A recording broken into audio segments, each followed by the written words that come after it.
இந்த உலகத்தில் பிறக்கிற ஒவ்வொரு மனுஷனுக்கும் ஒரு ஆசை, கனவு, லட்சியம் இருக்குது. அது என்னன்னா ஜெயிக்கணும். சக மனிதனை விட அதிகமாக ஒருபடியேனும் கட்டாயம் ஜெயிக்கணும். இப்படி ஜெயிக்கணுங்கிற வெறி நமக்கெல்லாம் இருக்கும்போதும் சில சமயங்களில் ஏன் தோற்று போகிறோம்?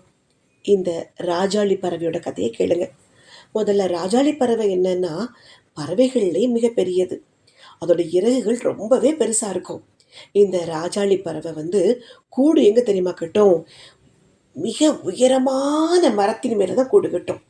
அந்த கூடை எப்படி கட்டும் அப்படின்னா முட்களால் கட்டும். எப்படி? பெரிய முள்ளெல்லாம் எடுத்துகிட்டு போய் அந்த கூடு கட்டும்.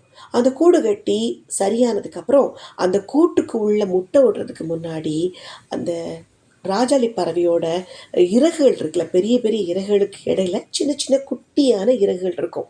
நம்ம கோழிக்கெல்லாம் இருக்கும் இல்லையா சின்ன சின்ன இறகு, அதே மாதிரி சின்ன சின்ன இறகுகளை தன் அலகுகளால் பிச்சு பிச்சு எடுத்து அந்த கூட்டை நிரப்போம். அந்த கூடு நல்லா சாஃப்டாக நல்லா பாதுகாப்பாக இருக்கும்போது அதில் முட்டையிடும். முட்டையிட்டு குஞ்சு பொரிச்சதும் என்ன பண்ணுன்னா அந்த ராஜாளி பறவை தாய் பறவைக்கு தெரியும் இப்போது இந்த பறவையால் பறக்க முடியும் அப்படின்னு.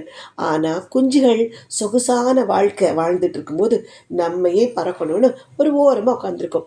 அப்போ என்ன பண்ணுமா, இந்த ராஜாளி அம்மா பறவை அது கூண்டில் உள்ள சின்ன சின்ன இறகுகள் எல்லாம் கொஞ்சம் அகற்றுமா. முதல்ல கொஞ்சம் ஒரு கால்வாசி அகற்றும். அப்போது அந்த பகுதியில் இருக்கிற குஞ்சுகளுக்கு நிச்சயமாக முள் குத்தும். குத்துனோடனே அவங்க தள்ளி தள்ளி அடுத்த இடத்துக்கு போயிடுவாங்க. இப்படி ஒவ்வொரு இடமா நகர்ந்துட்டே இருப்பாங்க. கடைசியில் அம்மா ராஜாளி என்ன பண்ணும், எல்லா முட்களையும் எடுத்துட்டு அது குஞ்சுகளுக்கு சொல்லும், இறக்கையை விரிச்சு விரிச்சு இப்படி பறக்கணும் அப்படின்னு பறந்து காட்டும். இந்த முள் குத்தும்போது வலி தாங்காமல் அந்த பறவைகளும் இந்த பறக்கிறதுக்கு ரெடி ஆயிரும். எப்படின்னா ஒரு ராஜாளி பறவை 300 கிலோமீட்டர் ஸ்பீடில் பறக்கும். அது மட்டும் இல்லைங்க, சூரியனை பார்த்து நேரடியாக பார்த்து பறக்கிற ஒரே பறவை ராஜாளி தான். அதனால் குஞ்சுகள் என்ன பண்ணும், அம்மாவை மாதிரி பறக்கணும்னு சொல்லிட்டு அப்படியே பறக்க ஆரம்பிக்கும். இப்போ அம்மா கம்பீரமாக நின்று அந்த குஞ்சுகளை பார்க்கும், எப்படி பறக்குது நம்ம குஞ்சுகள் அப்படின்ட்டு. இதில் சில குஞ்சுகள் மேலே டவுட் வந்துடும், இல்லை இது சரியாக பறக்கலைன்னு. அப்படி பறக்கலான்னு நினைக்கிற குஞ்சுகள்கிட்ட என்ன பண்ணும், இது ரொம்ப விரைவாக போய் அந்த குஞ்சுக்கு கீழே போய் நின்று அந்த குஞ்சை தன்னுடைய இறக்குகளில் பிடிச்சி மேலே கொண்டு வச்சிடும்.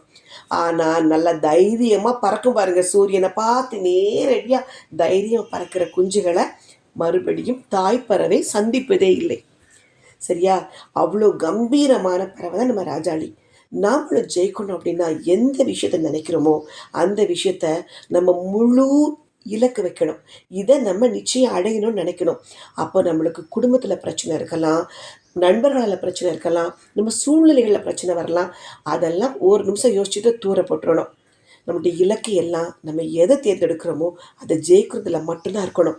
மற்றதெல்லாம் தள்ளிட்டு சூரியனை பார்த்து பறக்கிற அந்த ராஜாளி மாதிரி நாமளும் நம்ம ரெக்கைகளை, நம்ம திறமைகளை, நம்ம தைரியமாக பறக்க ஆரம்பிச்சோன்னா வெற்றி நிச்சயம்.